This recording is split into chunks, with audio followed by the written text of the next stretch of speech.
आज हम देखते हैं इस संसार में बहुत से लोग निराशा में है, बहुत से लोग बीमार में है, बहुत से लोग असफलता में है। हम देखते हैं चारों ओर रुदन और बिलाप के आवाज को सुन रहे हैं। बहुत लोगों के पास धन दौलत है, परंतु जीवन में शांति नहीं है। बहुत से लोगों के जीवन में नाम है, कुर्सी है, परंतु उनके जीवन में खुशियां नहीं है।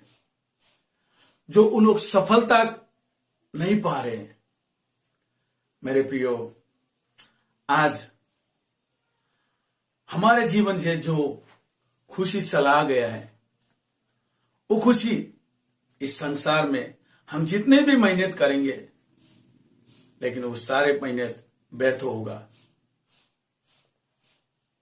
क्योंकि हम अपने बुद्धि, अपने बल, अपने ताकतों में कर रहे हैं।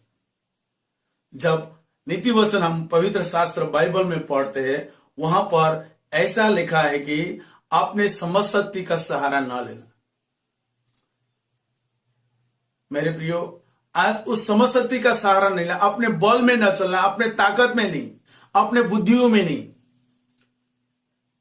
प्रभु ये कहता है कि तुम मुझ में बने रहो और मैं तुम में बना रहा हूं।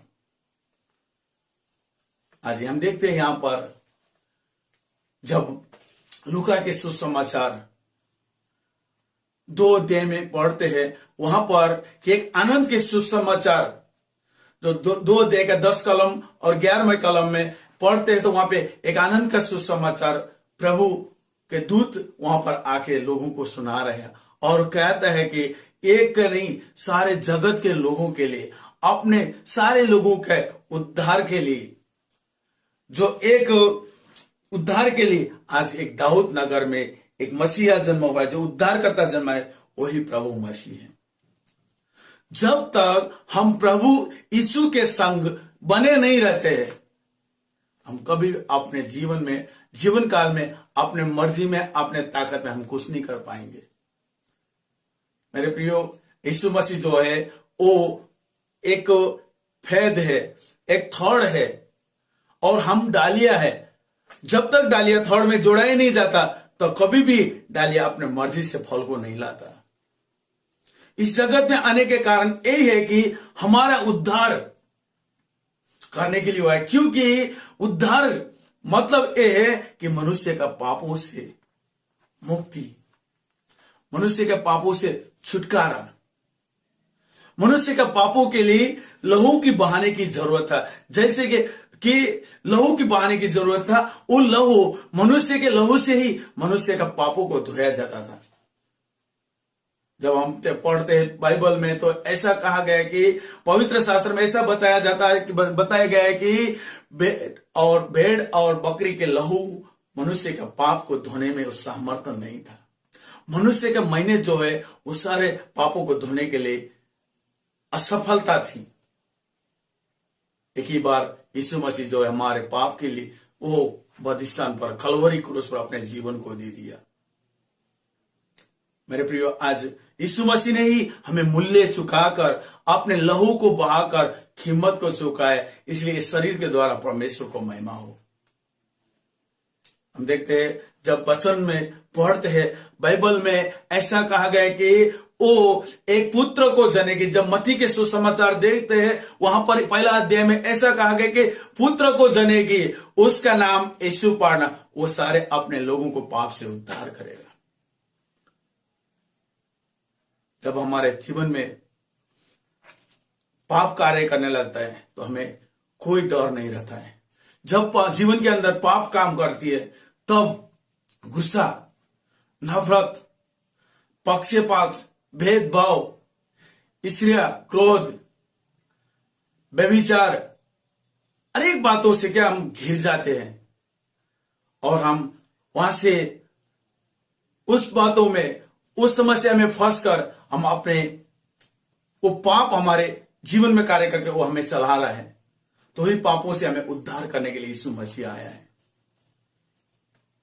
इसलिए कहता है कि मैं धर्मियों को नहीं, परंतु पापियों को, धर्मियों को बचाने के लिए, पर पापियों को उनके पापों से नाश करके, पापियों का पाप को नाश करके पापियों को बचाने के लिए आया हूं।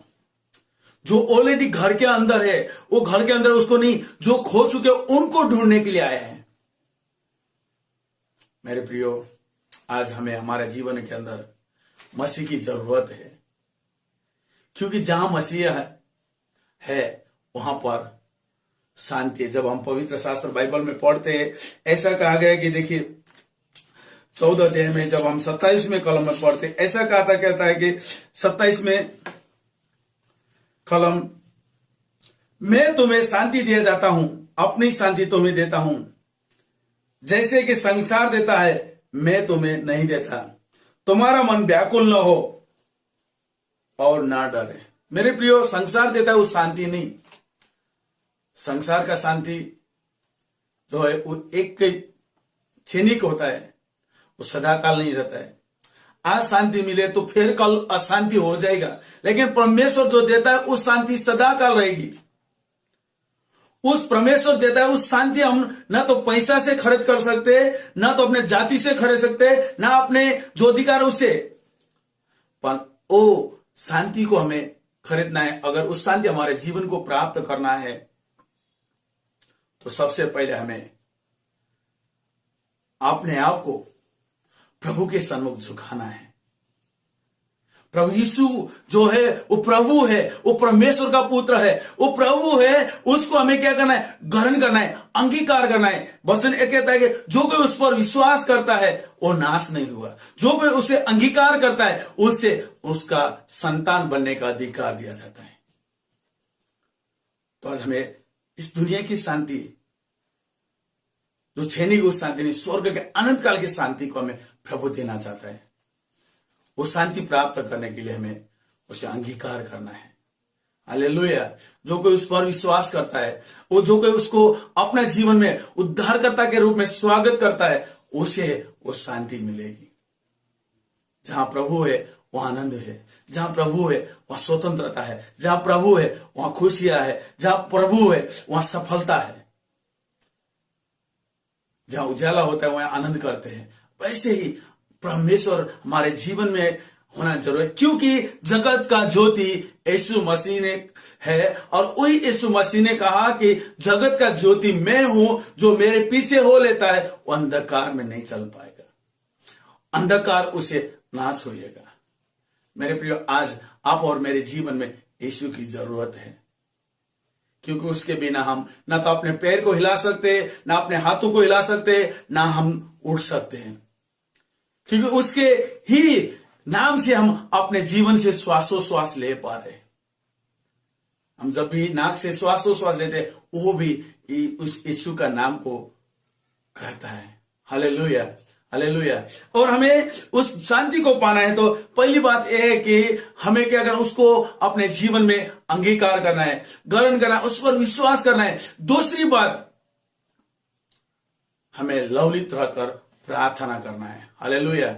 जब हम प्रार्थना करते हैं, प्रार्थना का मतलब है कि हमें अपनी समस्याओं प्रभु के आगे बताना है। प्रार्थना का मतलब है दोनों लोग बैठ के बातें करना।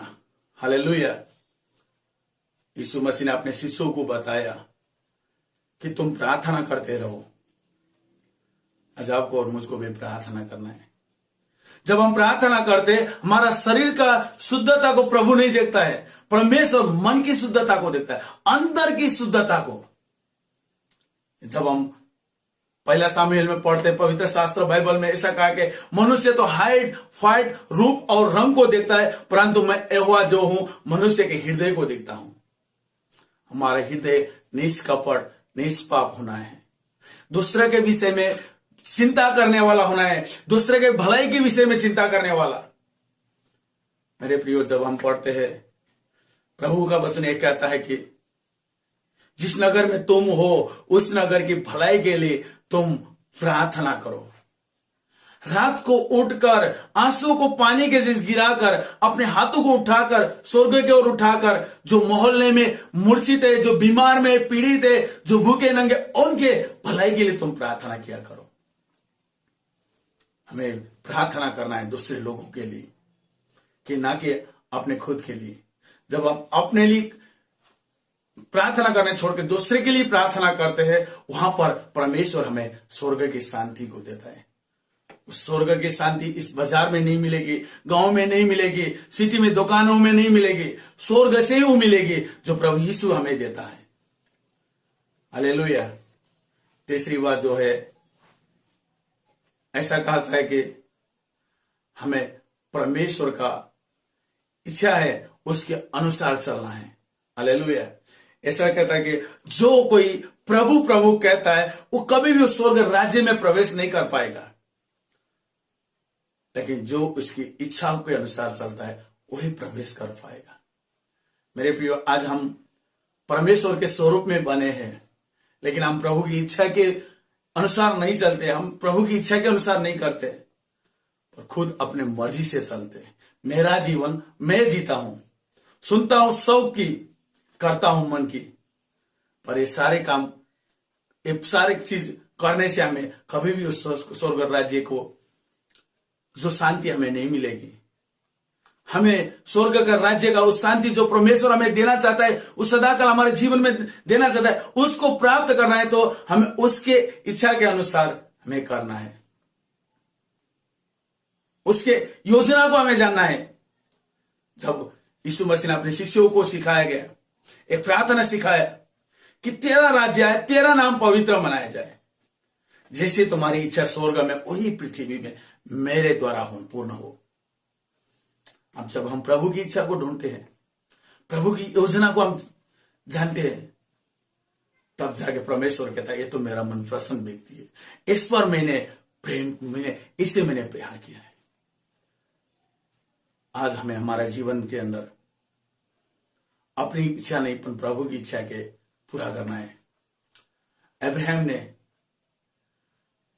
प्रभु की इच्छा को पूर्ण करने के लिए अपने घर को छोड़ दिया, अपने जन्मभूमि को छोड़ा और अपने सगा संबंधी दूर चला गया, जहां वो नहीं जानता था उस स्थान में वो चला गया, और वहां पे जाके ही परमेश्वर ने उसे 100 साल की उम्र में एक संतान को दिया। मूसा को हम देखते हैं, उस मूसा को उस राजा का बेटी का बेटा था, परंतु उसने उस मिस्र देश का कुछ क्षणिक और राजा के घर का क्षणिक सुख को भोगने से अनंत काल के सुख को उठाने के लिए, सुख को पाने के लिए उसने राजा का बेटी का बेटा बनकर वो दुख उठाने के लिए तैयार हो गया। मेरे प्रियो, आज आपको और मुझको भी ये शरीर जो है मिट्टी से बना हुआ मिट्टी में चला जाएगा। ये शरीर जो है आज है तो कल नहीं होगा। ये शरीर एक बारिश के सीजन का बादल के तरह है, ढूंढेंगे बाद में नहीं मिलेगा, लेकिन जो प्रभु है वो सदा काल रहने वाला है। इसलिए हमें क्या करना है, हमारी इच्छा नहीं पर प्रभु की इच्छा को ढूंढना है। जब प्रभु की इच्छा को ढूंढते हैं, प्रभु की इच्छा को पूरा करने के लिए हम कोशिश करते हैं, तब जाकर परमेश्वर हमें इस जगत के नहीं स्वर्ग को शांति को देता है। यीशु मसीह का आने का मतलब यही है, खोयों को ढूंढने के लिए आया, पापियों को, धर्मी को नहीं पर पापियों को बचाने के लिए आया, और जो कोई उस पर विश्वास करता है उसे अनंत जीवन देना चाहता है, और उसे सेवा करने के लिए नहीं, सेवा करवाने के लिए नहीं पर सेवा करने के लिए आया। तो आज आपको और मुझको हमारे जीवन में उस शांति को प्राप्त करना है, तो हमें इन 3 बातों को हमें चलना है। हालेलुया। जब हम इस बातों को पकड़ के चलते हैं, वहां पर हमें परमेश्वर स्वर्ग की शांति हमें देता है। हालेलुया। इस वचन से आपको प्रभु आशीष करे। आइए हम प्रार्थना करें। स्वर्गीय पिता, मैं प्रार्थना करता हूं मसीह यीशु के नाम से, आज आपकी महिमा हो प्रभु जी, आपकी कृपा अनुग्रह बने रहे परमेश्वर पिता। जो वचन आपने दिया है परमेश्वर पिता, उस वचन से हर एक के जीवन में लागू हो प्रभु।